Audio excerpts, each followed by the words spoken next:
सुप्रभात विद्यार्थियों। आज हम ओमार शीट को कैसे भरते हैं, सीबीएसई की गाइडलाइन के अनुसार सीबीएसई ने 18 एग्जाम्पल दिए हैं ओमार शीट भरने के। देखिए, सबसे पहले प्रश्न संख्या है आपका response A B C D star और एच, यानी कि अगर पहला प्रश्न है और पहले प्रश्न का आंसर आपका ए है, मान लो पहले प्रश्न का जो आंसर ए है और आपने यहाँ ए लिखा है, तो ये बिल्कुल करेक्ट मेथड है जिसको चेक किया जाएगा, जिसके नंबर मिलेंगे आपको। दूसरा, अगर दूसरा मेथड भी, जैसे मान लो आपके यहाँ ए है और आपने आंसर ए लिखा है यहाँ, और थोड़े समय बाद आपको मालूम चला कि इसका आंसर बी होना चाहिए। अगर आपने यहाँ बी लिख दिया है तो भी बोर्ड इसको कंसिडर करेगा, उसको राइट मानेगा। फिर है तीसरा प्रश्न जो है, जैसे फिर भी आपने यहाँ ए लिखा है, ए पे गोला किया है आपने, और आपने वहां बी लिखा है, तो भी बोर्ड इसे कंसिडर करेगा, तो भी उसे बोर्ड कंसिडर करेगा। चौथा प्रश्न जो है, चौथा प्रश्न भी अगर आपने यहाँ गोला कर दिया है, मान लो चौथा प्रश्न भी आपने गोला कर दिया है और यहाँ आपने मान लो क्रॉस लगा दिया है, यहाँ पर भी आपने क्रॉस लगा दिया है और यहाँ पर भी आपने क्रॉस लगा दिया है और स्टार में आपने लिख दिया है सी, तो भी बोर्ड इसको कंसिडर करेगा, तो भी ये चेक होगा। यानी कि आपने गोला भले रॉन्ग कर दिया हो, लेकिन आपको स्टार में आंसर लिखने कंपल्सरी है। अगर आपके स्टार में आंसर लिखे हुए हैं वही आंसर चेक होंगे, इस बात का आपको विशेष ध्यान रखना है। अगर मान लो पांचवा प्रश्न ये है, आपने गोले में ऐसे क्रॉस कर दिया, मान लो आपने इसमें राइट कर दिया, इसमें क्रॉस कर दिया, इसमें भी क्रॉस कर दिया और आपने यहाँ लिख दिया डी कि मेरा आंसर डी है, तो भी बोर्ड इसको कंसीडर करेगा, बोर्ड उसको रॉन्ग नहीं मानेगा। छठा प्रश्न, मान लो आपने सिर्फ पूरा गोला नहीं किया, एक बिंदी लगाई आपने मान लो, और दूसरे को ऐसे कर दिया आपने, और दो आपने जैसे खाली छोड़ दिए मान लो, और आपने यहाँ लिख दिया है ए, तो भी ये राइट माना जाएगा, तो भी ये राइट माना जाएगा। सातवां प्रश्न, जैसे मान लो आपने ऐसे कर दिया, ये भी आपने ऐसे कर दिया और यहाँ आपने सी कर दिया, मान लो गोले पे सी कर दिया है, और आपने यहाँ ये भी कर दिया, फिर आपने सी लिखा मान लो, तो भी ये कंसीडर होगा, तो भी ये चेक किया जाएगा। आठवां, जैसे मान लो एग्जांपल, जैसे मान लो आपने इसको ऐसे गोला कर दिया है और इस पर भी आपने टिक लगा दिया है यहाँ पर, और फिर आपने लिखा है बी, तो भी बोर्ड इसे कंसीडर करेगा, इसको राइट मानेगा।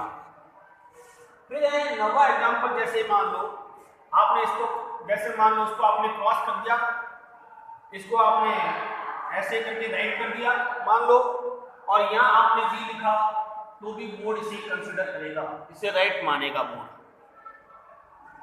10वां जो है, जैसे मान लो आपने ये खाली छोड़ दिया, ये भी खाली छोड़ दिया, और यहाँ आपने ये टिक किया है मान लो, और यहाँ आपकी कोई काट हो गई है, आपने ऐसे कोई काट दिया मान लो, और आपने वहां पर जो है लिख दिया है सी, तो भी बोर्ड इसे कंसीडर करेगा। यानी कुल मिला के जो स्टार से लिखे हुए जो आंसर है उसको ही चेक किए जाएंगे, भले आपने गोला रॉन्ग भर दिया हो, लेकिन जहां तक हो सके आपको गोला सही भरना है और सही आंसर लिखने हैं। अगर आपसे गलती हो जाती है तो आप जो यहाँ आंसर लिखोगे वही सही माना जाएगा। जैसे मान लो नेक्स्ट जो है, जैसे 11 प्रश्न है, मान लो आपने ये छोड़ा, ये छोड़ा, ये छोड़ा, आपने यहाँ ये बॉक्स बना दिया, ऐसा कर दिया आपने मान लो, और आपने लिखा डी, तो भी बोर्ड इसे कंसीडर करेगा, इसे राइट मानेगा, ये ध्यान रखना। इसके बाद मान लो 12 प्रश्न जो है, 12 प्रश्न में आपने ऐसे गोला कर दिया है और इसको यहाँ क्रॉस कर दिया है, और फिर आपने ए लिखा तो बोर्ड इसे भी कंसिडर करेगा, बोर्ड इसे भी राइट मानेगा। नेक्स्ट जो है 13वां प्रश्न, जैसे मान लो 13वां प्रश्न में मान लो ये छोड़ा आपने, ये भी छोड़ा और आपने ये आधा गोला कर दिया, और आपने आधा गोला कर दिया है और यहाँ लिख दिया सी, तो बोर्ड इसे राइट मानेगा, उसे कंसिडर करेगा, उसे चेक करेगा, आपको मार्क्स मिलेंगे आपको।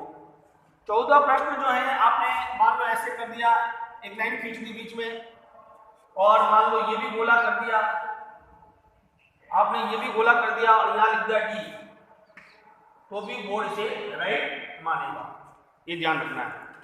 और जैसे मान लो 15वां प्रश्न है, मान लो ये भी छोड़ा आपने, ये भी छोड़ा और यहाँ आपने क्रॉस कर दिया और यहाँ आपने सी लिख दिया स्टार में, तो भी बोर्ड इसे कंसिडर करेगा। अगर मान लो 16वां प्रश्न है, आपने ये भी छोड़ा है, ये भी छोड़ा है, ये भी छोड़ दिया, ये भी छोड़ दिया, मान लो गोला किया ही नहीं है आपने कुछ, और यहाँ बी लिख दिया आपने, तो भी बोर्ड इसे कंसिडर करेगा, जो एग्जामिनर है वो आपको मार्क्स देगा। 17वां प्रश्न जो है, मान लो आपने ये भी छोड़ दिया, ये भी छोड़ दिया, ये भी छोड़ दिया, ये भी छोड़ दिया, ठीक है, और बॉक्स में भी छोड़ दिया आपने, और ये गोला भी आपने छोड़ दिया है, तो ऐसी स्थिति में यू अटेम्प्ट माना जाएगा, अनफेयर माना जाएगा। यानी कि अगर आप अटेम्प्ट नहीं करते हो तो उसको गोला करना कंपल्सरी है, एच वाले को गोला करना कंपल्सरी है अगर आप इसे अटेंड नहीं करते हो तो। जैसे फॉर एग्जाम्पल, जैसे मान लो आपको एक प्रश्न छोड़ना है, कई बार क्या होता है कि 5 में से 4 करने होते हैं, तो आपको 4 पे तो करने हैं, जो छोड़ना है उसको यहाँ पर ये हैच में गोला करना है, वो नॉट अटेम्प्ट माना जाएगा, वो चेक नहीं होगा। अगर आपने ऐसे छोड़ दिया तो वो यूटर्न माना जाएगा।